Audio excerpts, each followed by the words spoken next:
thought I left him at the house. My mistake. I couldn't leave you at the house if I had to. That little dog is fast. He must have been outside, but I didn't see him. Oh, look at you. Look at you, little boy. Did you come down here on your own, or did Mama just let you out of the house and I didn't know? I think that dog is a boing boing.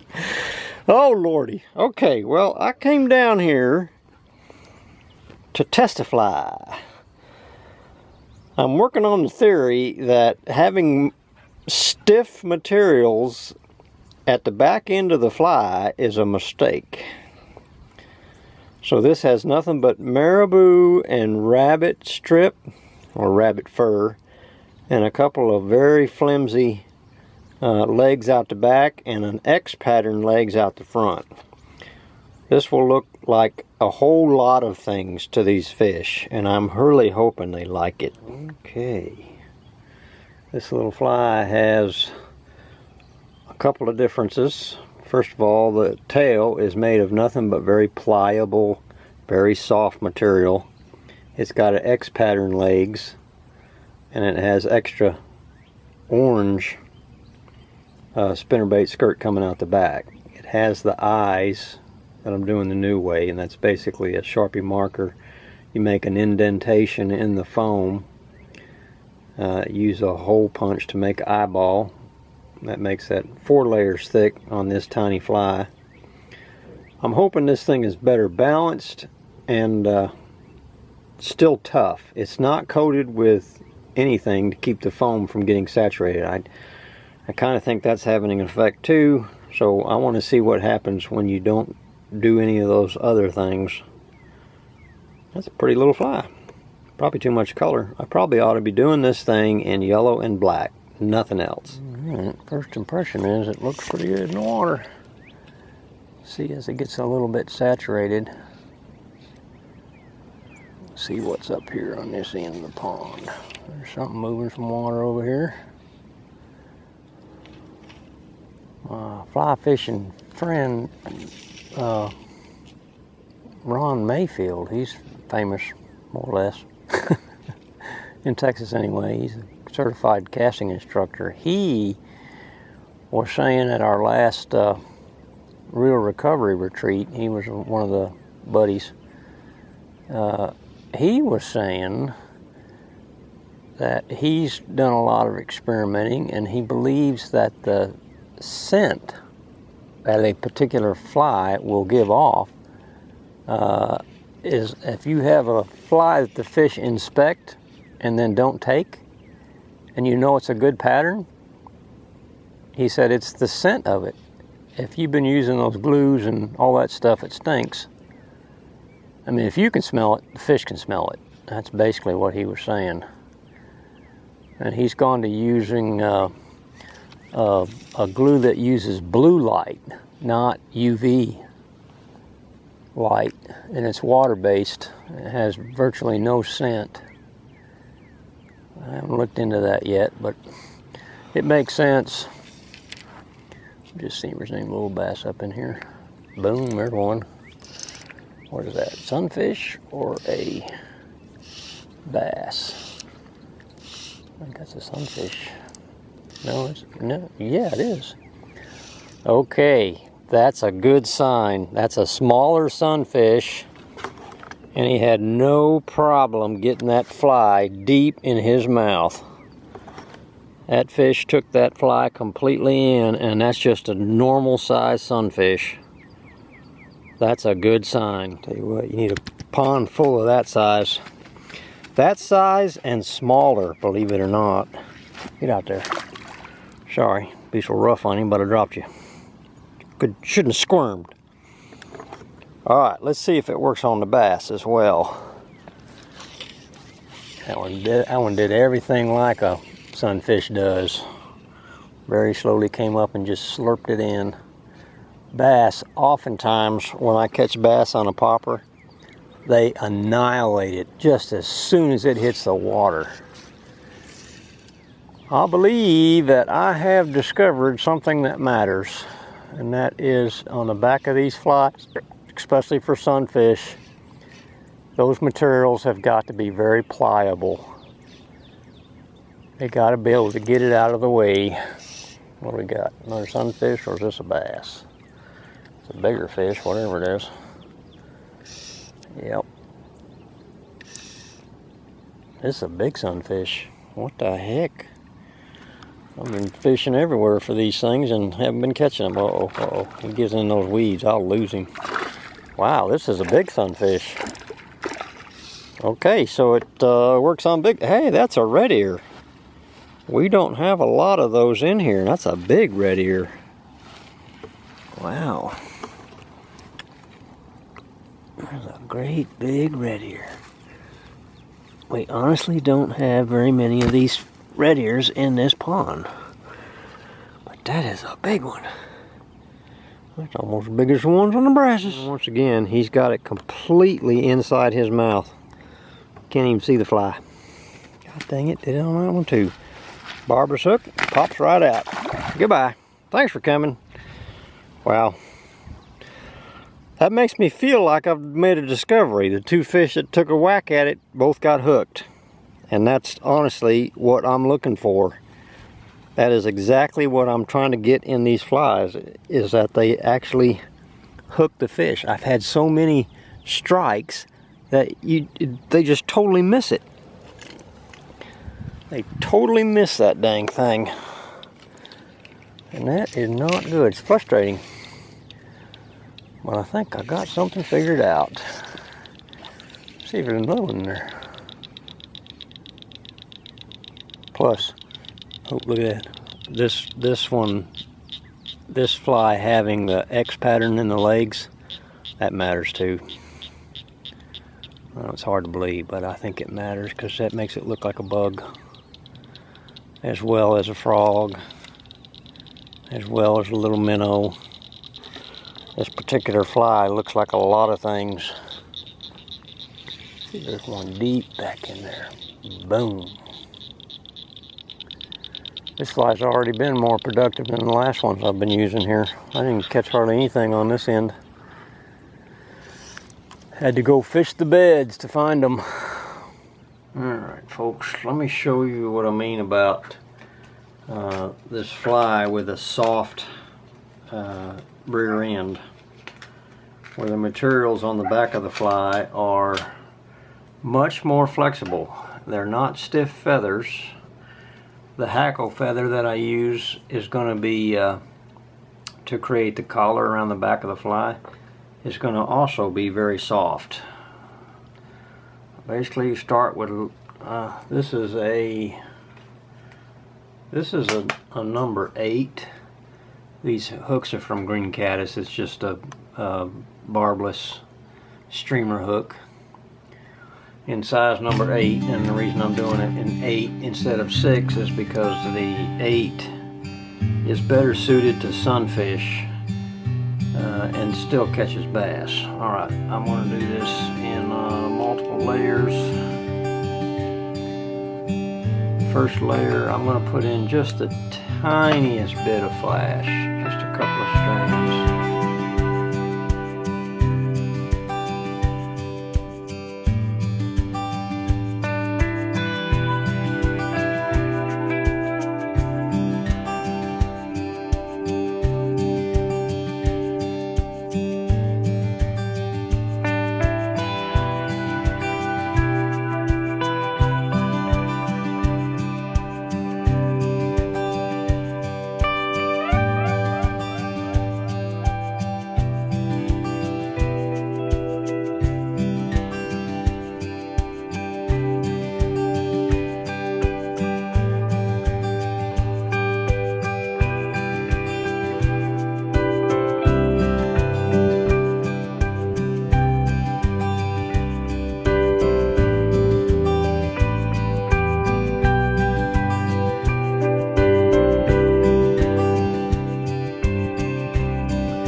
This fly is very soft, very pliable. If any fish comes up and grabs this thing, it will have no trouble getting to that hook. None of these materials are going to prevent it from getting a hold of this fly. Alright, we're going to cut a nice little arch on this fly. Boop. Even it up some.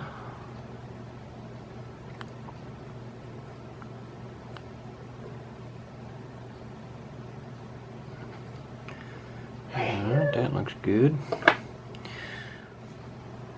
Go right here. Boop. One pole.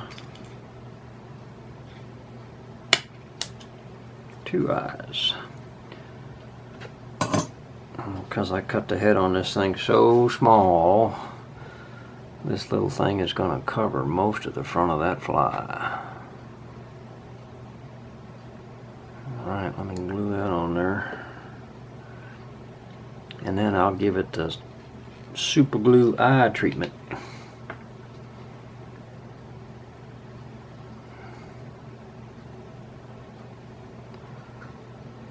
Least amount of glue you come on now. God dang it, stick to everything but what I want you to stick to. And if you use this glue before you color it and it's dry, it won't affect the Sharpie marker. But when you go and hit this thing again with that Sharpie marker, if the glue ain't dry, you'll have red spots. Oh Lord, that was too big. Alright, I'm going to do a smart thing and take about half of that off. Bloop. A little more than half. Get back out of there. Alright. I'm going to put that on there just like this. Kapoom. Yeah, there we go. Hey, I got those about halfway even. Let that soak in that foam. Believe it or not, those eyes help this thing to ride in the water the way you want it to. That puts a lot of buoyancy at the top of that hook and virtually none in the back, so it should sit in the water pretty much like this, slightly hooked down. I have thought about adding a tiny bit of lead underneath that body toward the back, but generally speaking the foam will get saturated and it will orient in the water perfectly. Alright, did I get all the crap out of it? I think I did. Alright, I'm going to hit this with yellow and chartreuse.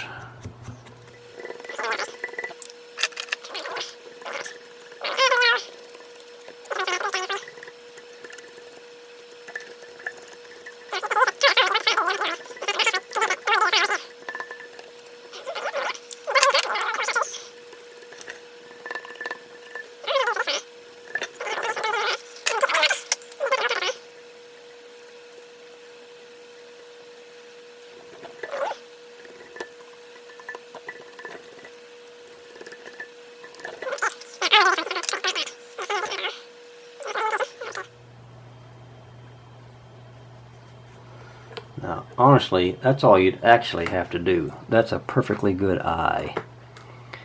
And I could just take this and coat it with hard as nails, but I think I'm going to leave it uncoated completely. Normally what I would do is I would make an indentation. I would take it and put an indentation right in the middle of that eye. Just drill a little hole in it.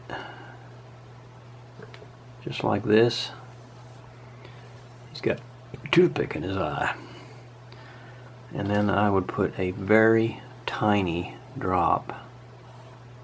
It requires cooperation. Here it comes. There. I just put a very tiny drop of super glue in the middle of that eyeball. Oh, now I got a big drop. That thing is going to turn red. Oh, it's going to make a beautiful eye. I'm going to let that sit just like it is for a second before I do the other side. Matter of fact, if you push down in there and twist it around a little bit, you can take some of that excess out. Lucky, you busting the doors down, aren't you? Not lucky. Marley, I don't want you in my lap. He's a lap dog. He's a boing boing lap dog. Alright, I've got that eyeball the way I want it. You can see it's starting to get a red rim around it. That's so cool. Alright, now I'm going to do this side. Same thing. Drill a hole in it. Now my toothpick has some glue on it already. Yeah, maybe that's how you control that stuff. Tiny drop. Boop, right in the center. Spread it around a little. Give it a minute to dry. You can see it starts out mostly just black, and as it etches out on the edges,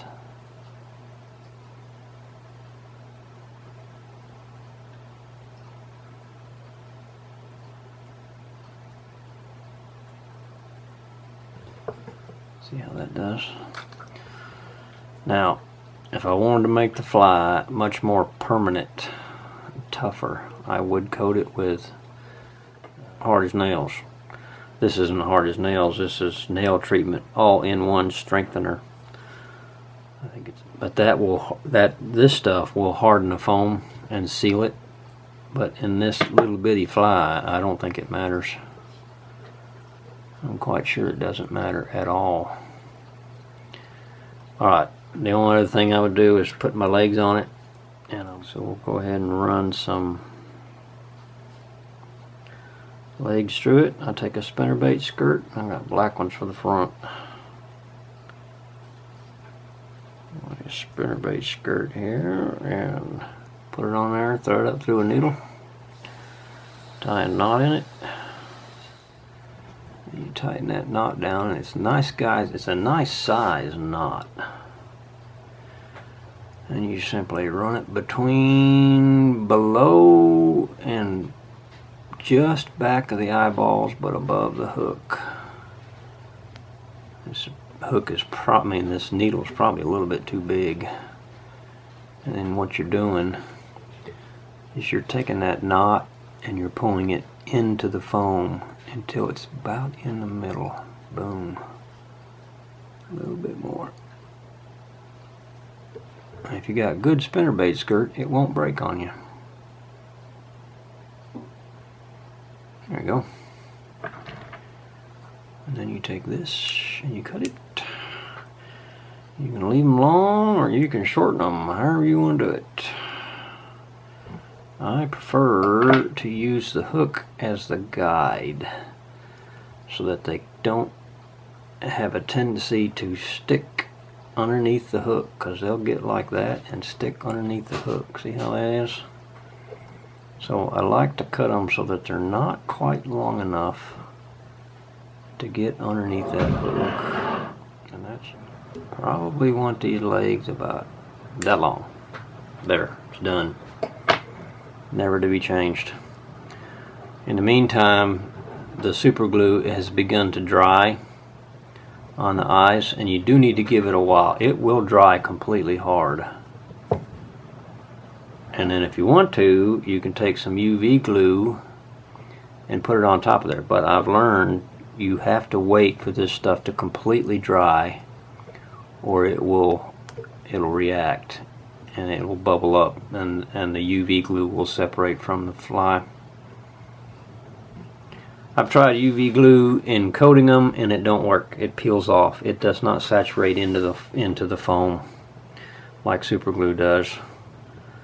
That's why these eyes are primarily just the way they need to be. But this is a much more permanent eyeball. It'll never come off because it's part of the foam now. It's almost dry. Let me see. That one is dry. That one's still a little tacky, but I could just take the hardest nails stuff and coat that eyeball with a drop of that stuff. It won't react.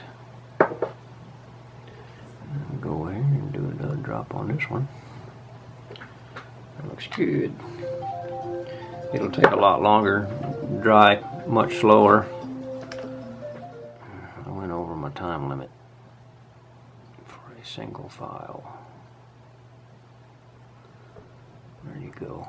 Those are really good looking eyeballs. They will take a lot longer to dry. This is not UV glue, but we'll see what it does when I hit with this. Maybe that accelerated. It brings out the red in the eyeball.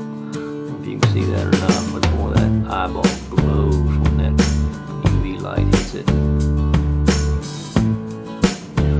How did I get so much glue on the front? I don't know. Here we go. Alright, that's pretty much a finished fly.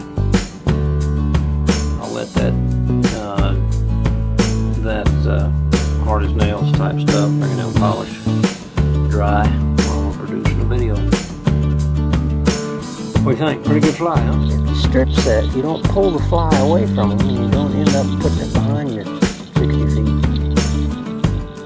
I think my little dog came down here and made a little too much noise today.